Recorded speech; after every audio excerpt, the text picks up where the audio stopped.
Retenir sa respiration sous l'eau 4 minutes en statique c'est bien, mais c'est pas très utile si ton but c'est de sauver quelqu'un qui se noie en profondeur. Tiens bon, j'arrive pour te sauver. Ah là là. Aujourd'hui je vais apprendre le freediving, la plongée en apnée, qui consiste à retenir sa respiration tout en allant en profondeur. Allez, c'est parti, nouvelle compétence à débloquer.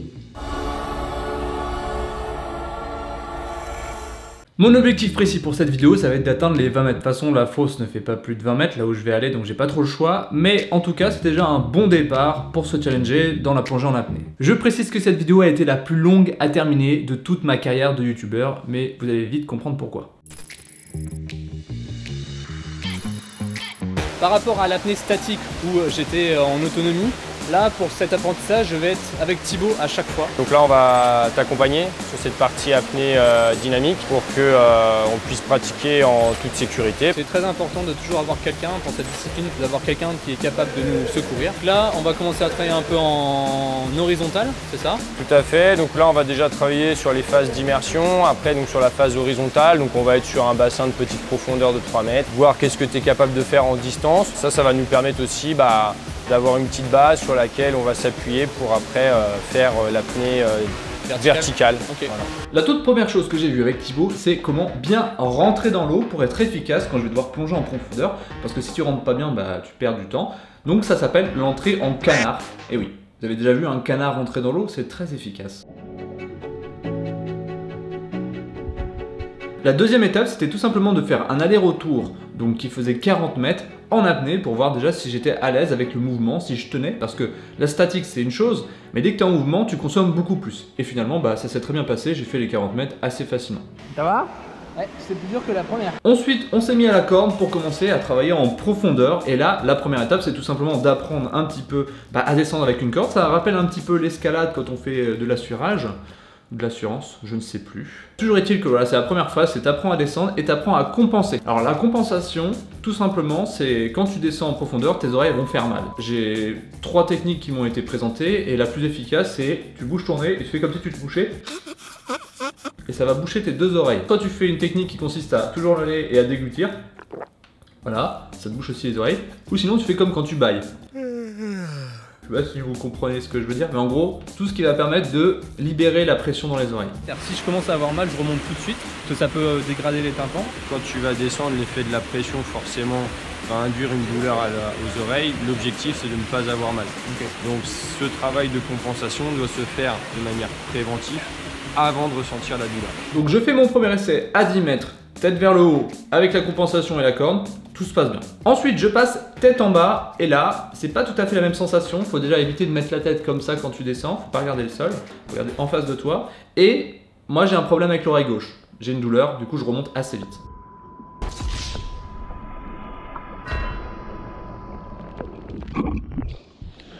L'oreille? Bon, malgré cette douleur, je réessaye plusieurs fois et j'arrive à atteindre les 10 mètres sans trop de difficulté, mais j'ai toujours un petit peu cette douleur à l'oreille. J'ai l'impression que ma compensation n'est pas effective. Mais bon, j'arrive à 10 mètres, c'est déjà ça.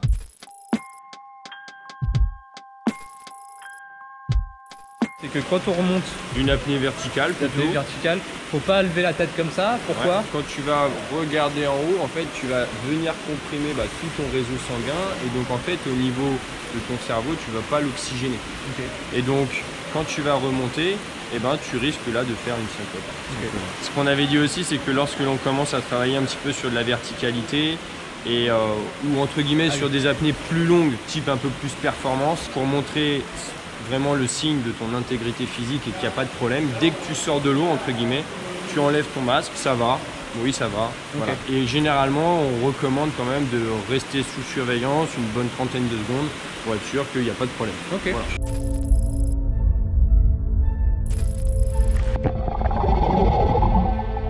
Du coup, d'un point de vue apnée pure, bon, avec l'immersion libre, du coup, je descends tranquillement aux 20 mètres dès mon premier essai. Donc en soi, l'objectif est atteint, mais le but c'est d'y arriver en plongeant avec des palmes.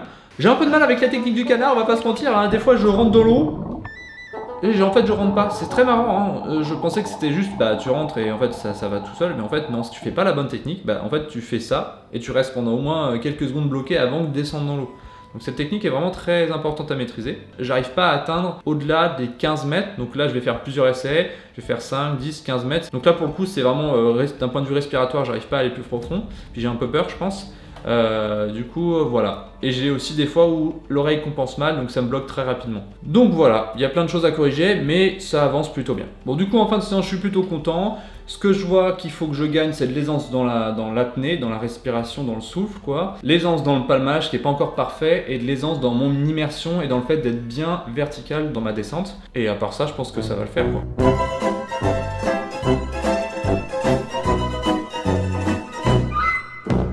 Bon, là, je vous avoue, à ce moment-là, j'étais vraiment dégoûté. Il me manquait un seul cours pour réussir mon challenge, mon objectif. Et bah, le jour du cours, c'était le premier jour du confinement. Donc là, on était en octobre 2020 et il a fallu attendre août 2021 pour que le projet refasse surface. J'ai volontairement utilisé ce mot, surface. Du coup, alors que je galérais à trouver des places disponibles pour m'entraîner en fosse avec mon coach, et bah tout simplement j'ai été contacté par Hamilton Watch qui m'a proposé de venir m'initier du coup au freediving avec un champion du monde, Pierre Frolat, dans le cadre d'une collaboration du coup avec la marque de montre. Du coup, j'ai pas hésité une seule seconde pour plonger sur l'occasion.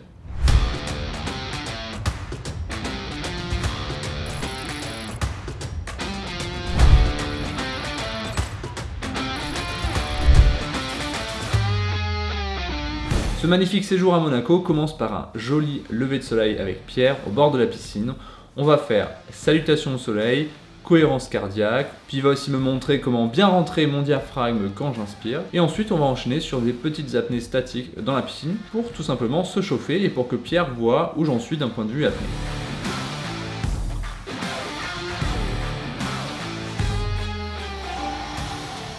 Une fois qu'on est bien préparé, on a un peu de temps avant de commencer l'immersion en mer. Du coup, moi j'en profite pour me poser des questions existentielles.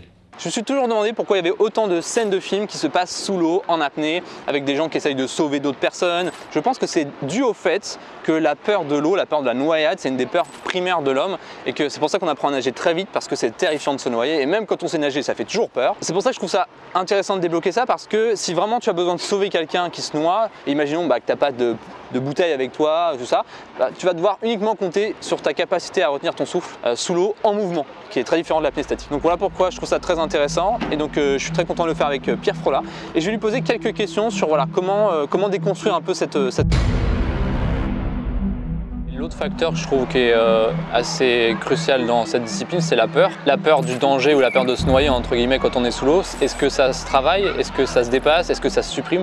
C'est quoi ta vision par rapport à la peur de ça? Moi, la peur, elle a toujours été super moteur. Quand j'étais petit, j'avais peur du noir. Je m'obligeais à aller dans les caves et marcher dans les caves. J'ai eu peur à un moment de la grande profondeur. J'avais peur des requins. Je suis allé à leur rencontre.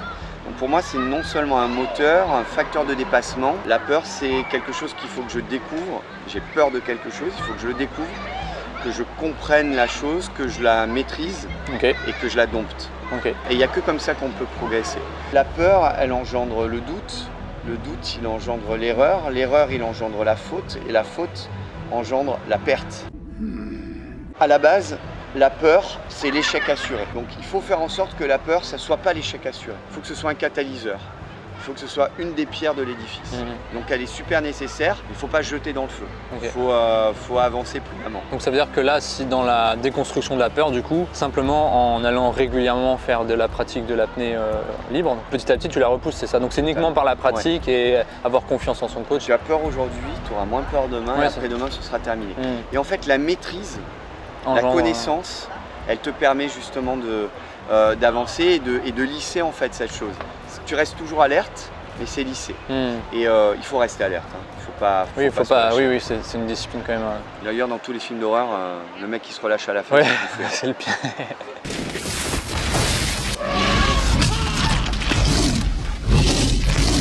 C'est toujours intéressant de poser des questions à des gens qui ont l'habitude de se confronter à la peur pour avoir des astuces pour soi-même pouvoir les dépasser. Mais en attendant, moi je vais aller me baigner dans la mer parce qu'elle est magnifique et parce que j'ai envie de vous parler d'Hamilton Watch. Bon, je sais pas si vous connaissez la marque Hamilton, moi clairement c'est une marque qui me parle parce que c'est la montre des héros. On a pu la voir dans plein de films, donc Pearl Harbor, Men in Black, Le Bureau des légendes, Jack Ryan et plus récemment Tenet, et là c'est l'une de mes montres préférées.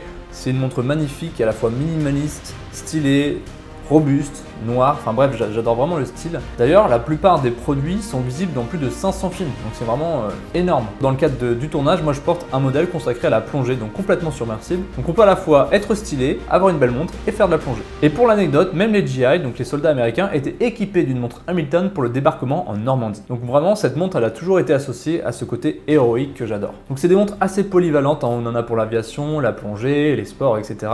ou pour la vie de tous les jours. Et puis c'est aussi à la fois des petits bijoux d'horlogerie pour ceux qui s'intéressent vraiment à ça. Donc je suis très content d'avoir collaboré avec cette marque et merci à Hamilton d'avoir rendu cette vidéo possible. Il est l'heure d'aller à l'école de plongée.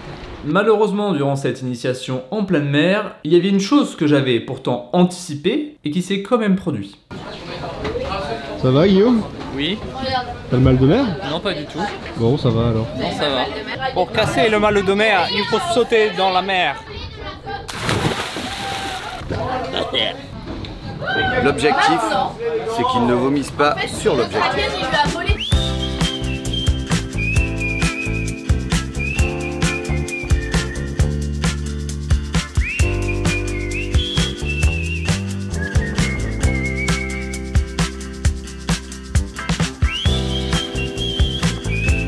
Si moi l'apnée ça m'intéresse autant, c'est parce qu'il y a un côté historique que je trouve assez passionnant. Bon déjà il faut savoir qu'on plonge en apnée, donc vraiment sans bouteille depuis plus de 8000 ans, donc c'est vraiment une pratique assez ancestrale. Et d'ailleurs il y a pas mal de populations qui ont utilisé ce skill pour notamment chasser comme les amas. Alors les amas c'était une population japonaise, donc de femmes japonaises qui chassaient sous l'eau nues en apnée. On avait aussi à une époque des sociétés en fait qui engageaient des gens pour récupérer des trésors dans des bateaux qui étaient tombés et ils devaient y aller en apnée. Et pareil, il n'y avait pas de bouteille à l'époque, donc en fait c'est là que les premiers records non officiels ont été établis sur de l'apnée libre, donc de la plongée en apnée. Et il y a eu des trésors magnifiques retrouvés grâce à ça. Il faut savoir qu'avant du coup 1927, il n'y avait pas de masque et il n'y avait pas de tuba, donc vraiment quand tu plongeais en apnée c'était free de ouf, il n'y avait rien quoi, donc c'était d'autant plus dur je trouve. Et plus proche de nous, on a Jacques Mayol, donc c'est un Français qui a été le premier à atteindre la barre symbolique des 100 mètres donc en apnée en profondeur. Et lui d'ailleurs a permis de théoriser ou de mettre en lumière le réflexe d'immersion. C'est en gros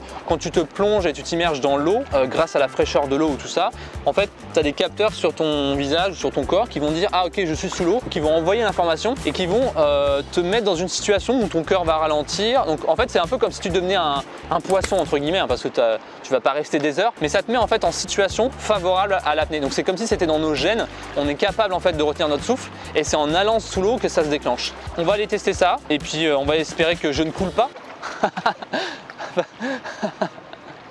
Parce que qui n'amasse pas boule arrose les moules, c'est ça l'expression. Hein. Quand je rentre dans l'eau, mon mal de mer s'est atténué, on va dire. Quand j'ai sauté dans l'eau, ça a un petit peu diminué les choses et ça va un peu mieux.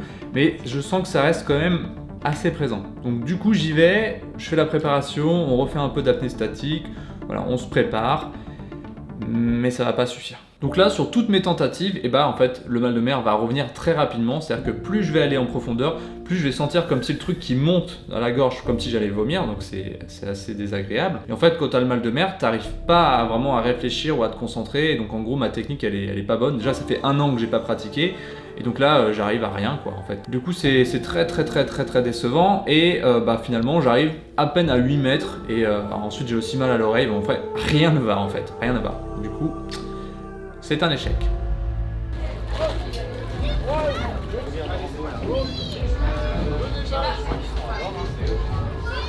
C'est bien? Ah non, non, là j'ai mal de mer, ça passe pas. Et quand tu arrives vers les 8 mètres, moi ça fait, j'ai envie de gerber. Donc c'est les lois de la nature, il faut les respecter. Il y a des choses qu'on peut pas contrôler. Bon tant pis. Hein. Même si je suis dégoûté et que ça s'est pas passé comme je voulais, j'ai quand même passé un super moment avec Pierre, donc je le remercie pour son temps, sa pédagogie, etc. Et aussi un grand merci à Hamilton Watch d'avoir financé ce projet et ce voyage à Monaco parce que c'était super cool.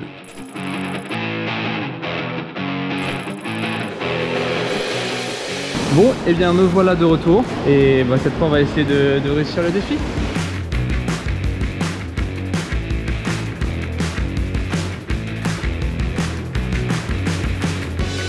Encore une fois, problème de mes oreilles, de la compensation. Et là, franchement, j'en peux plus à ce moment-là. Je suis là, putain, mais Je vais y arriver un jour ou pas? Bon, avant ma prochaine session qui n'était pas avant 2 semaines, je me suis dit, bon là, on va travailler sérieusement et je vais me mettre à faire de la compensation tous les jours. Bon, j'ai compris ce qui se passait avec mon oreille gauche. En fait, j'ai fait de la compensation à sec et en fait, je me suis rendu compte que là, par exemple, il n'y a que mon oreille droite qui s'est bouchée. Ça veut dire que tout simplement, je le faisais pas très bien ou il y avait un truc que j'ai pas bien compris. Et quand je plongeais, je faisais la compensation, mais il y avait que la droite qui le faisait en premier, ou du moins la gauche de manière imparfaite. Et en fait, quand plus j'allais profondément, plus ça me faisait mal. Donc là, j'ai juste me concentrer à m'entraîner, à être sûr que ça fait les 2 oreilles en même temps. Mais même là, j'ai l'impression qu'il y a un décalage. Bon, après cette découverte, j'étais hyper confiant, je me suis dit c'est bon, la prochaine fois ça va le faire direct. Et j'ai l'impression que dans mon apprentissage, j'ai eu un peu un truc mental aussi qui me bloquait des fois. Je sais pas pourquoi, si c'était de la peur ou de l'appréhension. Il y avait une part un peu psychologique dans le fait que mon oreille gauche se bouchait ou que j'avais raté avec la nausée en mer. Je pense qu'il y avait une partie de moi qui résistait et j'ai enfin lâché prise sur ça dans ma dernière session.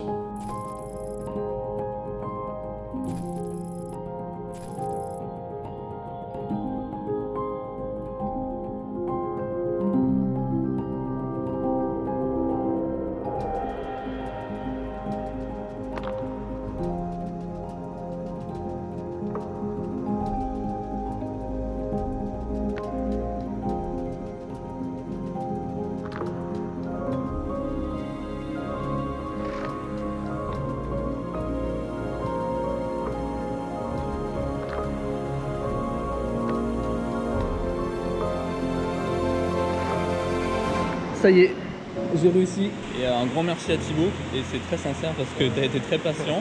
On a eu beaucoup de mal à trouver des créneaux et là on a enfin pu arriver à 20 mètres. Donc toi, tu as École de plongée Paris, c'est là que tu travailles, enfin, c'est ton entreprise. Exactement. Et donc si vous voulez faire notamment des initiations à la bouteille, c'est possible. On peut faire les deux, initiation apnée, initiation plongée bouteille. Ok. Ce sera avec plaisir.